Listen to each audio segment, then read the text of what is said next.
Jadi hati-hati, jangan sembarang zikir hasbunallah wa ni'mal wakil. Itu zikir disebut sir hizbun nasr. Rahasia pertolongan Allah dalam wirid ada di hizib nasr. Orang baca itu kalau nggak sesuai dengan ijazah guru yang wali Allah,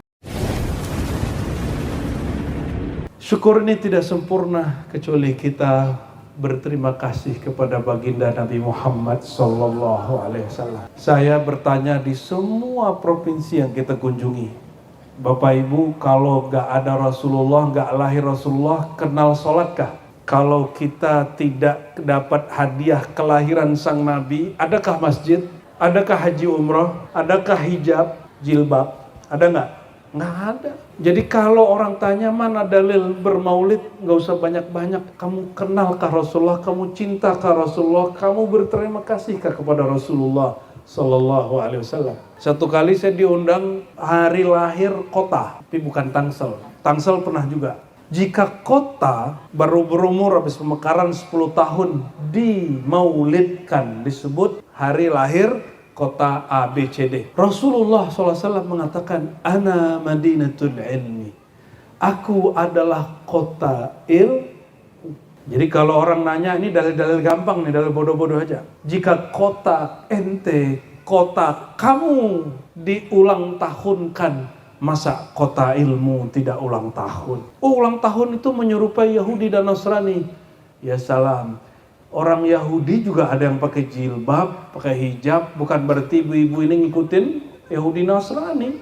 Orang Buddhis juga ada pakai tasbih, bukan berarti kita ikut tasbih mereka. Jadi sama, bukan berarti kita ikut mereka. Satu kali datang orang kepada Nabi Muhammad SAW, namanya Abu Darda. Kata Abu Darda, hadis ini riwayat Imam Ad-Darimi. Kata Abu Darda, wahai baginda, ini pertanyaan-pertanyaan level tinggi, tapi bahasanya awam, cocok untuk kita semua ini. Ilmunya tinggi, yang ditarget tinggi, tapi bahasanya bahasa bodoh-bodoh aja, kira-kira gitu.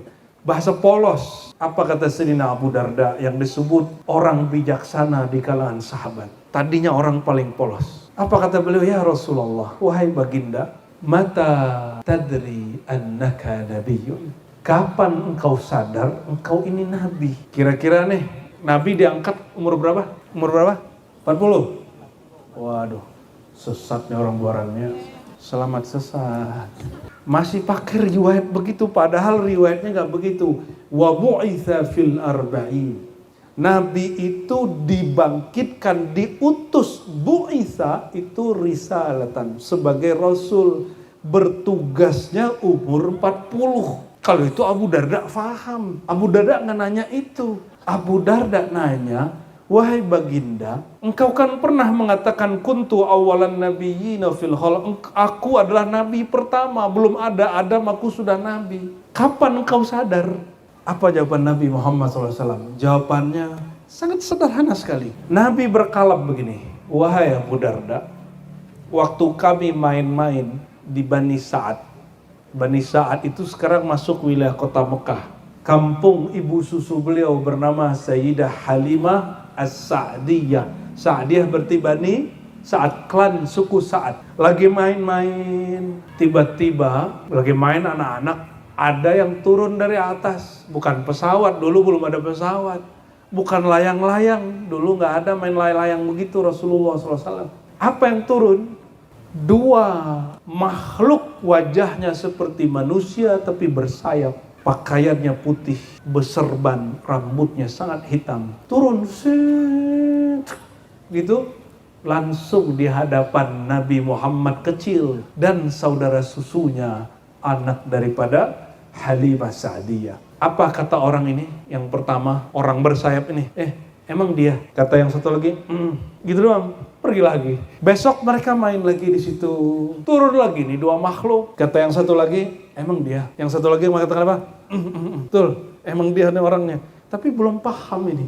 Maksudnya apa obrolannya? Ternyata malaikat pun saat cek Nabi yang kita sholawat-sholawatin sejak ribuan tahun itu, ketika nurnya turun menjadi sosok seorang manusia, benarkah manusia itu? Mereka pun konfirmasi sampai 3 kali. Hari ketiga, ketika yang satu lagi yang ternyata itu adalah Mikail bertanya kepada sosok yang satu lagi, Jibril, Bril, bener ini Muhammad Rasulullah. Kata Jibril, Nora ente, emang dia orangnya. Kenapa waktu lahir Sayyidina Jibril ikut membantu? Tentu dia tidak ngintip ibu-ibu lahiran kan malu malaikat. Ibu-ibu ngelahiran jangankan malaikat, suaminya aja malu lihat. Tapi karena istrinya minta ditemenin.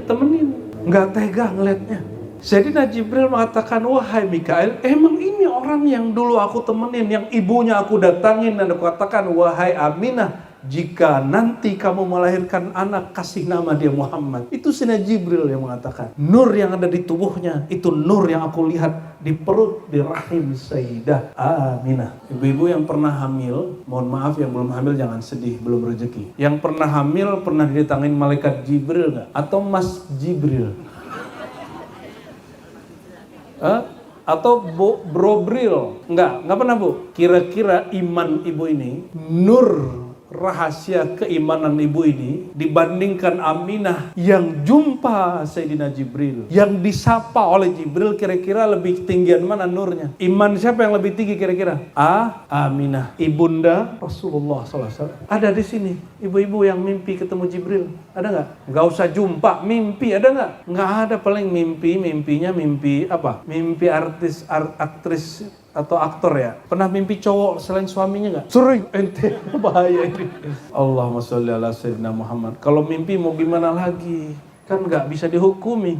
Sayyidah Aminah yang dikata-katakan oleh kelompok yang tidak faham hakikat beliau dituduh musyrik, padahal mereka yang mengaku lebih beriman dari Aminah tidak pernah jumpa Jibril, tidak pernah dialog dengan Jibril alaihi salatu wassalam. Kata Jibril, Mikail, emang dia orangnya? Akhirnya Jibril dan Mikail gendong itu diambil Nabi Muhammad kecil umur 5 tahun lebih kurang. Lalu Sayyidina Jibril yang tercipta dari nur, dia membelah dada Sayyidina Muhammad dengan kecepatan nur. Diambil jantungnya, dibersihkan juga dengan nur. Lalu diisi dengan air yang airnya bukan air bumi. Air dari sana kita nggak tahu dari mana. Ternyata kata Nabi Muhammad SAW, ini Nabi Muhammad cerita kepada Abu Darda, aku yang masih kecil umur 5 tahun lebih kurang, itu ada noda 2 hitam di dalam jantungku. Kira-kira Pak anggota dewan nih, Pak Zulham, nodanya berapa Pak? Sayyidina Muhammad tidak berdosa, masih kecil, tetap ada noda hitam di dalam kolbunya 2 titik.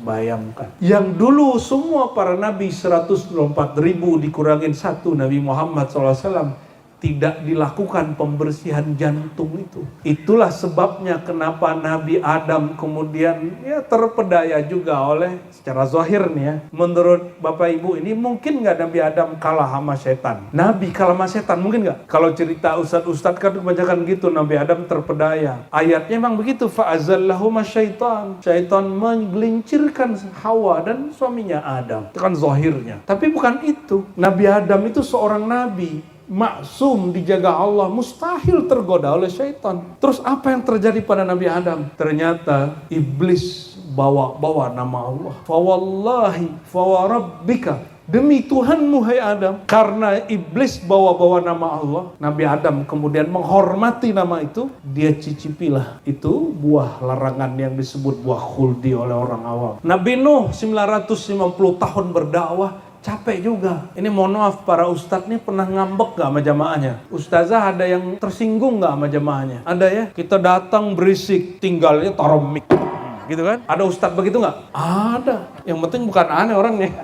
Tapi ke depan kita gak tahu. Kita ngomong, orang ngomong di belakang. Saya pernah dulu 2013 diundang oleh orang kampung saya. Jadi mohon maaf, orang Padang saya agak trauma kalau diundang orang suku-suku Padang. Suku Minang saya agak trauma. Kenapa? Saya datang Pak ke daerah Jakarta Timur dulu. Saya ngomong apa ditimpalin di sini, ngomong apa? Padahal dia lagi beres-beres air, nasi. Kayak menghina. Karena saya orang Payakumbuh, saya datang ke kampung yang bukan kampung Payakumbuh itu. Kamu orang Payakumbuh ya? Makannya gini. Diejek terus, makan saya diejek. Sampai selesai saya diejek. Akhirnya agak ada trauma untuk datang untuk majelis-majelis sukuisme. Dulu, sekarang sih masih. Ya, jadi mohon maaf kalau kadang-kadang saya mikir-mikir, ini datang ya. Kalau nggak kenal-kenal amat saya nggak mau datang. Akhirnya saya pikir-pikir, kok Nabi Nuh tega 950 tahun berdakwah, lalu kemudian tersinggung. Dia katakan, "Wah Allah, hancurkan umatku itu sehancur-hancurnya." Itu noda yang tadi. Seandainya noda itu tidak ada, Nabi ini tidak akan doa begitu. Apa kata Nabi Muhammad SAW? "Inna likulli nabiyyin da'watun mustajabah." Setiap nabi ada kartu as, kartu utama. Kalau dia doa dia bisa beri syafaat. Kalau dia mengatakan A, detik itu juga jadi. Ini di luar doa-doa yang biasa. Wa inni khabba'tuha li ummati syafa'atan lahum. Kalau aku tidak pakai itu doa yang begitu, aku simpan untuk di padang mahsyar memberi syafaat. Nabi nggak pakai.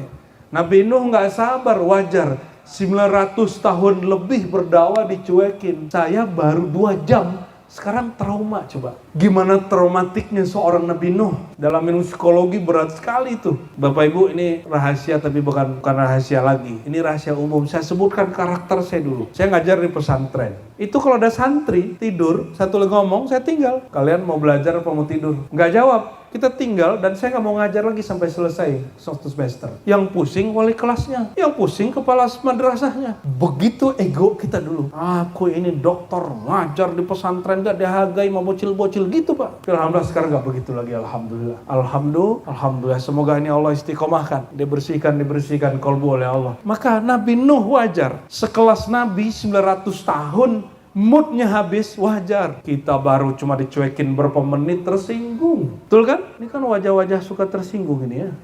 Kita ngobrol.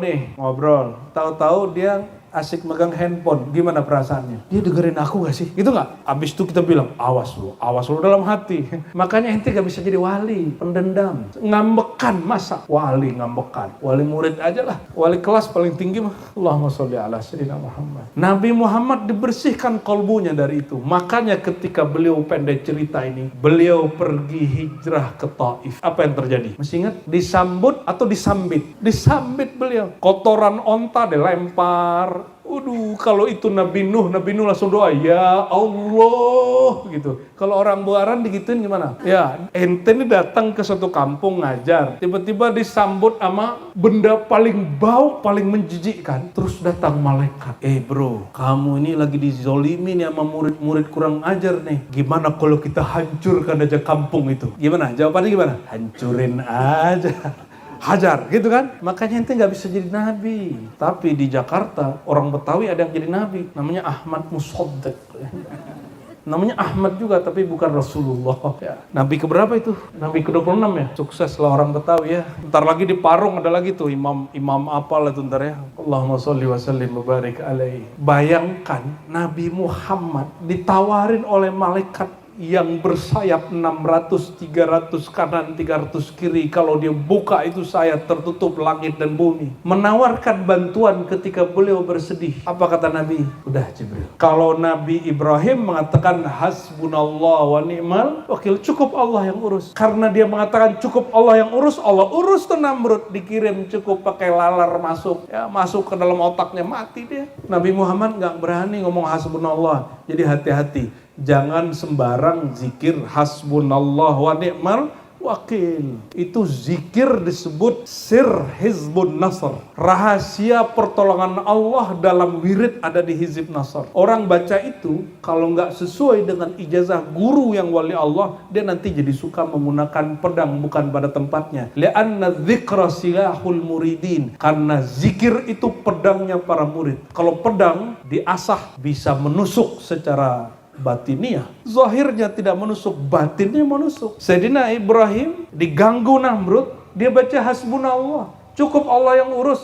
Allah urus. Gak mau diurus sama Jibril, gak level kata Nabi Ibrahim. Kenapa? Sayyidina Ibrahim pembawa panji tauhid. Dia gak mau terganggu oleh seorang malaikat sekalipun. Ini baru diganggu sama preman. Aduh sama preman satu lagi. Kan lucu. Akhirnya gaduhlah antara dua ormas. Diganggu dikit sama orang, bawa orang sekampung. Pantas ente gak bisa menjadi wakil Allah, khalifatullah di muka bumi. Gak bisa begitu. Sayyidina Muhammad SAW dibersihkan kolbunya. Dibersihkan kolbunya dari apa? Nah, maka turunlah ayat itu ya. Allahumma kana Allah mu'azzibahum. Allah tidak azab mereka wa anta fihim. Kalau engkau ada di hadapan mereka. Asbab apa? Asbab noda hitam di kolbu Nabi sudah dibersihkan. Nabi Nuh malah dia berdoa menghancurkan umatnya. Nabi Muhammad tidak. Nah, berdoalah. Itulah rahasia sholawat. Maka kalau sholawat, katakan Allahumma sholli ala qalbi Sayyidina Muhammad.